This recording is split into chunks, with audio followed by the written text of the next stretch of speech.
Bien, mes chers élèves, abordons maintenant un exercice intéressant sur les équations logarithmiques avancées.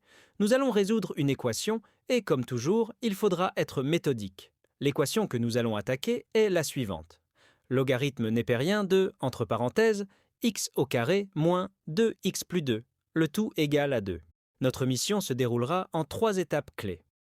Tout d'abord, la première étape, et c'est primordial, nous allons déterminer le domaine de définition de cette équation. Pourquoi est-ce si important? Eh bien, souvenez-vous, le logarithme n'est défini que pour des valeurs strictement positives. Donc, nous devons nous assurer que l'expression à l'intérieur du logarithme est toujours positive. Ensuite, une fois le domaine de définition bien en tête, nous passerons à la deuxième étape, la transformation de l'équation. L'objectif ici est de nous débarrasser de ce logarithme. Nous allons donc manipuler l'équation pour obtenir une forme équivalente, mais sans le logarithme, bien sûr. C'est une étape cruciale pour pouvoir résoudre l'équation plus facilement. Enfin, en troisième et dernière étape, nous nous attaquerons à la résolution de l'équation ainsi obtenue. Une fois que nous aurons trouvé les solutions potentielles, il sera essentiel de les vérifier. Vérifier quoi? Eh bien, nous devons vérifier que ces solutions appartiennent bien au domaine de définition que nous avons déterminé lors de la première étape. C'est une vérification indispensable pour s'assurer de la validité de nos réponses. Alors, êtes-vous prêt à relever ce défi? N'oubliez pas, la rigueur et la méthode sont vos meilleurs alliés. Allons-y, décortiquons ensemble cette équation logarithmique. Très bien, mes chers élèves, passons maintenant à la correction détaillée de l'exercice sur l'équation logarithmique. J'espère que vous avez tous essayé de résoudre ce problème et nous allons voir ensemble comment procéder étape par étape. Première étape, déterminons le domaine de définition de l'équation. Comme nous l'avons mentionné précédemment, la fonction logarithme n'est définie que pour des arguments strictement positifs. Cela signifie que l'expression à l'intérieur du logarithme, à savoir x au carré moins 2x plus 2, doit être supérieure à 0. Pour étudier le signe de ce trinôme, nous allons calculer son discriminant que l'on note delta. Delta est égal à b au carré moins 4 zac. Dans notre cas, cela donne delta égale moins 2 au carré moins 4 fois 1 fois 2, ce qui fait 4 moins 8, soit moins 4. Le discriminant est négatif, et c'est une information cruciale. Comme le coefficient de x au carré est positif, il vaut 1 qui est bien supérieur à 0, cela signifie que le trinôme x au carré moins 2x plus 2 est toujours strictement positif, quelle que soit la valeur de x. Conclusion, le domaine de définition de notre équation est l'ensemble de tous les nombres réels, notés grand R. Deuxième étape, transformons l'équation pour nous débarrasser du logarithme.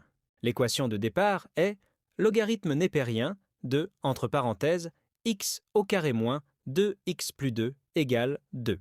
Pour supprimer ce logarithme, nous allons utiliser la fonction exponentielle, qui est la fonction inverse du logarithme népérien.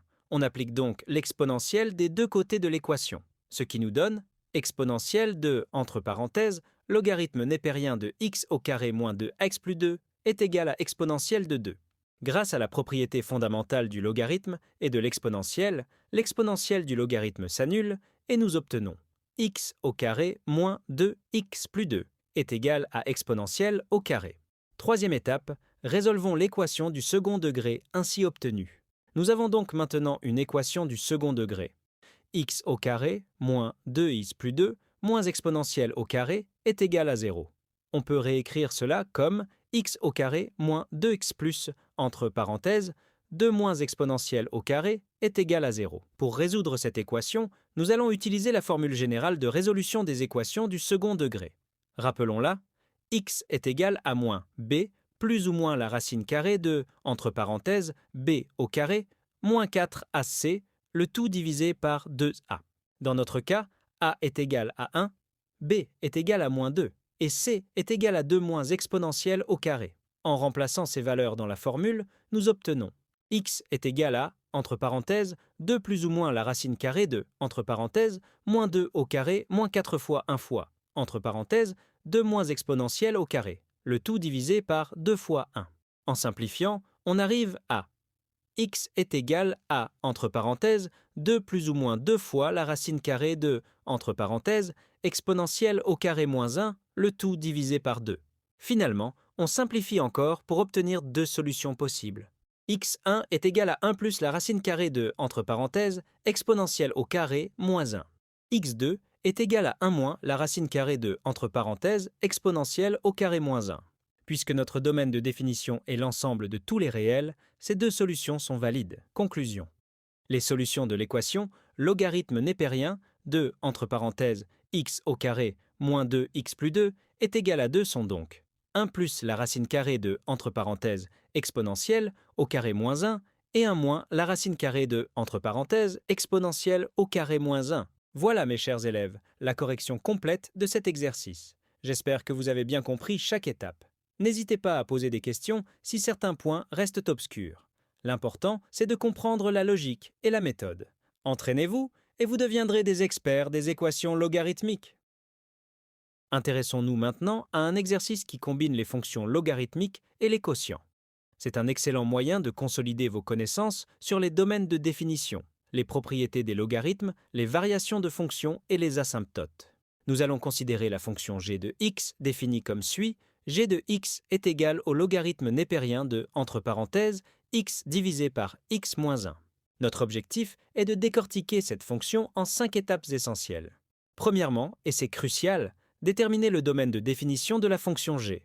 Rappelez-vous, le logarithme n'est défini que pour des arguments strictement positifs, et de plus, nous avons un quotient, ce qui implique une condition sur le dénominateur. Deuxièmement, simplifier l'expression de gx en utilisant les propriétés des logarithmes.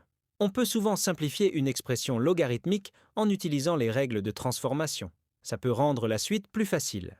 Troisièmement, étudier les variations de la fonction g et donner son tableau de variation. Pour cela, il faudra calculer la dérivée de g, étudier son signe et en déduire les intervalles de croissance et de décroissance de g. N'oubliez pas de préciser les valeurs remarquables. Quatrièmement, déterminer les asymptotes, qu'elles soient verticales ou horizontales, de la fonction. Les asymptotes nous donnent des informations précieuses sur le comportement de la fonction au bord de son domaine de définition et à l'infini. Et enfin, cinquièmement, résoudre l'équation g de x égale 0. Trouver les solutions de cette équation revient à déterminer les points où la courbe représentative de g coupe l'axe des abscisses. Alors, prêts à relever le défi, prenez votre crayon, votre papier et mettons-nous au travail. Souvenez-vous, la clé est la méthode, la rigueur et la compréhension des concepts. Bon courage. Bien, mes chers élèves, passons maintenant à la correction détaillée de cet exercice passionnant sur la fonction avec quotient. Accrochez-vous, car nous allons explorer ensemble toutes les subtilités de cette fonction. Première étape, déterminons le domaine de définition de la fonction g. Comme vous le savez, la fonction gx est définie comme le logarithme népérien de, entre parenthèses, x divisé par x moins 1. Or, rappelez-vous, le logarithme népérien n'est défini que pour les arguments strictement positifs. De plus, nous avons un quotient, ce qui signifie que le dénominateur ne peut pas être nul. Il faut donc que deux conditions soient remplies. Premièrement, que x divisé par x moins 1 soit strictement supérieur à 0, et deuxièmement, que x moins 1 soit différent de 0, ce qui implique que x soit différent de 1. Pour étudier le signe de x divisé par x moins 1, nous allons construire un tableau de signes. Vous vous souvenez comment faire, n'est-ce pas? On place les valeurs qui annulent le numérateur et le dénominateur, c'est-à-dire 0 et 1, puis on étudie le signe de chaque facteur dans les différents intervalles. Le tableau de signes nous révèle que x divisé par x moins 1 est positif lorsque x est strictement inférieur à 0 ou lorsque x est strictement supérieur à 1. Par conséquent, le domaine de définition de la fonction g est l'union des intervalles moins l'infini 0, ouvert en 0, et 1 plus l'infini, ouvert en 1. Deuxième étape, simplifions l'expression de g de x en utilisant les propriétés des logarithmes. Une propriété très utile des logarithmes nous dit que le logarithme d'un quotient est égal à la différence des logarithmes. Autrement dit, logarithme de a sur b est égal à logarithme de a moins logarithme de b.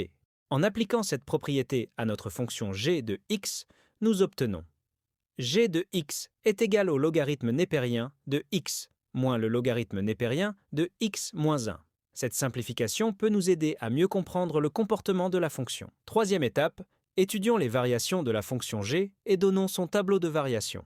Pour étudier les variations d'une fonction, l'outil essentiel est la dérivée. Nous allons donc calculer la dérivée de gx.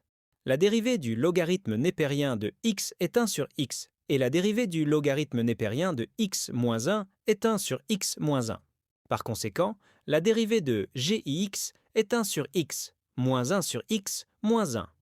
Pour étudier le signe de cette dérivée, nous allons la réduire au même dénominateur. Nous obtenons alors g' de x est égal à, entre parenthèses, x moins 1 moins x, le tout divisé par x facteur de x moins 1. En simplifiant, nous trouvons que g' de x est égal à moins 1 divisé par x facteur de x moins 1. Maintenant, analysons le signe de cette dérivée. Nous savons que x facteur de x moins 1 est positif sur le domaine de définition de g, c'est-à-dire lorsque x est strictement inférieur à 0 ou strictement supérieur à 1.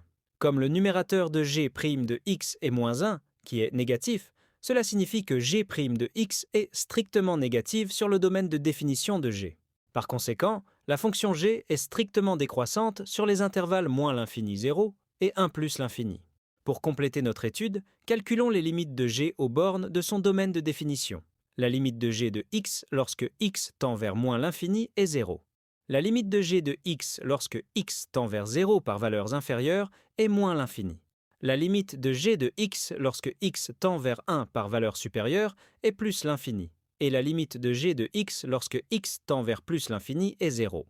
Nous pouvons maintenant dresser le tableau de variation de g. Il indique que g est décroissante sur les intervalles moins l'infini 0 et 1 plus l'infini, et que les limites aux bornes sont celles que nous venons de calculer. Quatrième étape, déterminons les asymptotes de la fonction g. Les limites que nous avons calculées à l'étape précédente nous donnent des informations précieuses sur les asymptotes de la fonction.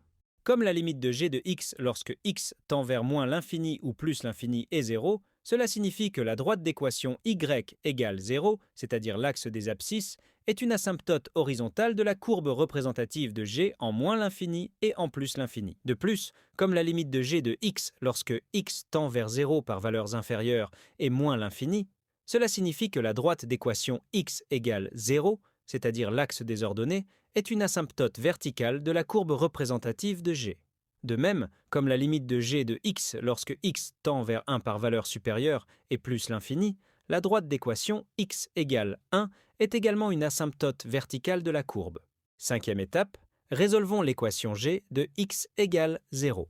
Pour résoudre cette équation, nous devons trouver les valeurs de x pour lesquelles le logarithme népérien de x sur x moins 1 est égal à 0. Or, le logarithme népérien d'un nombre est égal à 0 si et seulement si ce nombre est égal à 1. Il faut donc que x divisé par x moins 1 soit égal à 1. Cela implique que x soit égal à x moins 1, ce qui est impossible.